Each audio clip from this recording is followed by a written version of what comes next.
Update 2.3 may not have added much in Cyberpunk 2077, but it definitely excels in presentation. Today, ladies and gents, we're gonna take a look and also do a small review of all of the new features added with the latest patch. Of course, feel free to let me know down below if there's anything extra that you have discovered after playing in the latest update. That being said, let's get started with unlocking the new vehicles, and the easiest and most straightforward is going to be the new Legatus Aquila, which you can just go ahead and simply purchase from the auto fixer via any terminal. This one is going to set you back about 37,000 eddies, but it is going to give you this absolute beast of a truck. Now, yes, this is going to completely mow down anything that happens to be in its path. In fact, it seems to be even better than some of the other large vehicles that we have. Plus, I have to say that I really love the paint job with the skulls over there. Kind of reminds me a bit of the Barghest militia. That being said, I am disappointed about the fact that it only comes with machine guns. This massive beast could have definitely hold some rocket launchers on that oversized bed in the back, but you know, I guess they still want to keep that for some of the max stack / police vehicles. I will, however, have to admit that it's one of the best at crossing obstacles because of its large stature. In this case, even the highway battlements are nothing for it. Those wheels can literally go over almost anything. Now, the next vehicle is going to be a brand new Rayfield Caliburn, which is the Mordred. This is actually a custom build for a very important character in the lore, and you're going to get this after completing these side jobs over here. Then you're going to have El Capitan sending you a message and opening up a brand new side gig called Freedom, in which you're going to have to go and find a bunch of engineers, only to find out that there's been a major sabotage going on. Plus, there's even some extra scenes over here with Johnny, so a lot of these quests are actually better than I expected. A big plus from me just because of that. Once you're done with that, you're going to notice that this is going to lead you to a new location over here in Santo Domingo, so you can go ahead and you're going to find out a bunch of Arasaka guarding a very important vehicle, which is going to be that Mordred once again. Now, I'm not gonna lie, I wish that in the future we can get some of the suits that they wear, because these look really impressive. But they didn't stay there for nothing. They were obviously guarding the Caliburn Mordred, which you can now go ahead and try to grab. Now, in this case, it may be easier to just go ahead and grab the keys. They should be right here to the left side behind this tool bench over here. You should be able to find it right away. I'm not sure, as I haven't been able to test this any longer since I finished it. You may be able to just open up the vehicle right away with the key. However, I've done it the other way around. What I did is I actually started with the right side. There was a terminal over there, so I went ahead and hacked it. But by the time I was finished with it, the car at this point just stormed off on its own and left. So if you are in the same situation at this point, whatever you do not leave the area before you actually get that key, as it seems the game implies you're no longer going to be able to get it if you leave the area without grabbing the key. In any case, from this point on, whichever option you picked, it will be easy. All you have to do is go ahead and retrieve the vehicle that's now just roaming the Santo Domingo area, very close to the barrage zone. So in this case, I recommend just going in front of it, going out of your vehicle, and then popping off a Sandevistan. That's going to make it very easy for you to enter the vehicle. And congratulations, now it will be yours. Quick notes over here about this Caliburn. It's going to be pretty much the exact same speed as the best Caliburn in the game, and on top of that, it also comes mounted with a couple of machine guns, so you also have a speed car that also has a lot of firepower. Again, unfortunately, no rocket launchers. Now, for the next one, we're gonna have a brand new Yaiba motorbike, which is the new Muramasa, and the highlight over here is definitely the mission presentation. In this case, you will need to complete these prerequisites over here, and once you've done so, you're going to get a brand new VIP invitation that you can check out at any of your terminals. Scrolling right here at the bottom, you're going to see that you got invited to a very exclusive Yaiba event. And whatever you do, don't just order it from your website. Instead, physically go right here to the Dynalar waypoint and go to the event physically. I'm not gonna spoil too much about it. It was a really cool experience, and on top of that, you also get to choose how customizable your Yaiba is going to be. In this case, you can choose a wheel cover, better rims, branding, and even a backrest. You can even see some examples over there on display, which I think is really cool. Who knows, maybe this is a hint of something in the future coming up with, I don't know, maybe vehicle tuning. That would be really nice. Once you're done with that, you're going to get the order coming in after a few days over here at the docks over in Corpo Plaza. And once again, after a quick check-in, I mean, I was just blown away by the delivery. This is really next level for Yaiba. So absolutely loving these missions, but of course the bike is the highlight.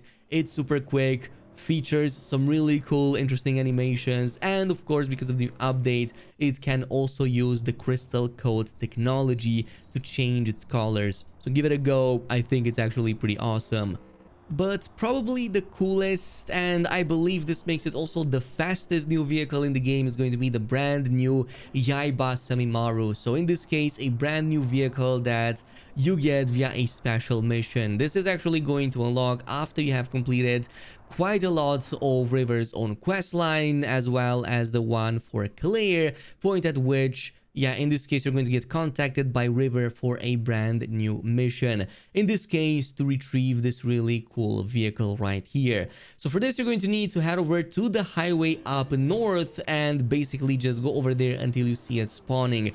I'm not gonna lie, again, A+ for the presentation. It's as if Michael Bay directed this whole mission over here. But you're going to have to stop them. So in this case, I recommend just shooting at the car. And once you're done with that, you will need to take down a couple of very strong enemies. But once you're done with this, you can just go ahead, get your behind inside of the vehicle, and congratulations, it is now yours.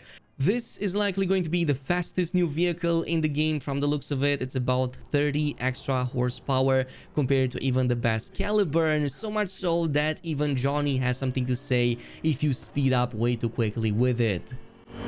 Slow down, Turbo. You'll get us killed again. But there's another thing about it, which is the fact that its Crystalcoat will not work at first. And this is going to open up a second mission called Where Eagles Dare. In this case, you're going to have to contact Claire and retrieve some data about its custom version of the Crystalcoat to actually make it work on the vehicle.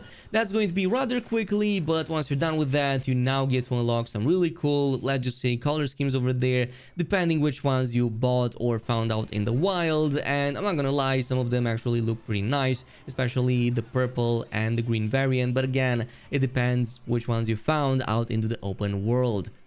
Of course, this was all a plus, but what about some of the other features added? So let's talk about them a little bit, starting with the new Autodrive function that you can just go ahead and easily trigger by holding down the G button, and this is going to let your car drive to any mission objective marker or any other marker you have set on the map. If no marker is set anywhere, it will just drive randomly and infinitely through the city. Now, I will not lie, it kind of gives you a bit of leisure, a bit more than I initially thought, though in terms of actually driving, it seems that the AI is probably not like in its best version just yet. Sometimes it does these crazy stops, and at least on one occasion I saw it committing a very serious traffic violation. Like, that is a double continuous line over there. That should have not been a U-turn by any means. But besides that, it is capable of stopping at red lights, it is capable of not crashing into other cars, it's also capable of doing U-turns, especially if you want to change your destination on the fly as it's driving you to the previous one. So in this case, it does react rather quickly. My only other complaint is that you cannot use your weapons when the Autodrive AI is kicking in. Unfortunate, that could have been really great for drive-bys. Also, on a quick note about quick drive, you both get the distance as well as an estimated time of arrival for it, which actually does stop in case you're at red lights or staying behind vehicles. It does factor that in and actually shows you in how much time you will reach your destination. So that's going to be a B- from me, just because of the lack of drive-by functionalities, but you know what? we have another one, which is Delamaine. Right after the new update, I got a contact from him, and in this case, this comes in the form of a new call function. Right in the vehicle call menu, you're going to notice you can now call a cab. This is going to now stop to the closest road. You can go ahead, just get inside and be driven to your destination in style. Even Johnny will waste no time to actually pop in and enjoy the ride. However, there are a few things that I've noticed. Besides the cinematic camera, which makes the drive that much cooler, I wanted to see if I can actually piss off Delamaine by not leaving the vehicle right away, mainly because he stopped right in the middle of an intersection instead of close to the roadwalk. So in this case, I was kind of pissed I paid 200 Addies for that. So in this case, it doesn't waste too many seconds to tell you that you need to get your butt off. However, waiting even more after that didn't seem to do anything in particular. He doesn't get mad, he doesn't close the doors or sequester you inside. It's just going to sit there and wait. So that was quite a bummer. I wasn't able to piss off the AI. So what I did instead, I tried to blow up the car. But man, I don't really know what Delamaine paints their cars with, but these things are indestructible. I pretty much threw grenades, shot the best shots at them, tried to scratch the paint. You can only scratch the paint, but forget about damaging the car any more than that. As much as I tried to blow it up, it just doesn't happen. So I hope that we get some of that tech in the future for our cars as well. And that pretty much concludes the biggest features, of course, besides the photo mode, but I'm just neutral on that. It's a nice addition, A+ to be honest, if I were to give it any marking, just because you get so many functionalities and a ton of new characters. But since I don't engage with it that much, I don't really care either way. That is pretty much it with the new update.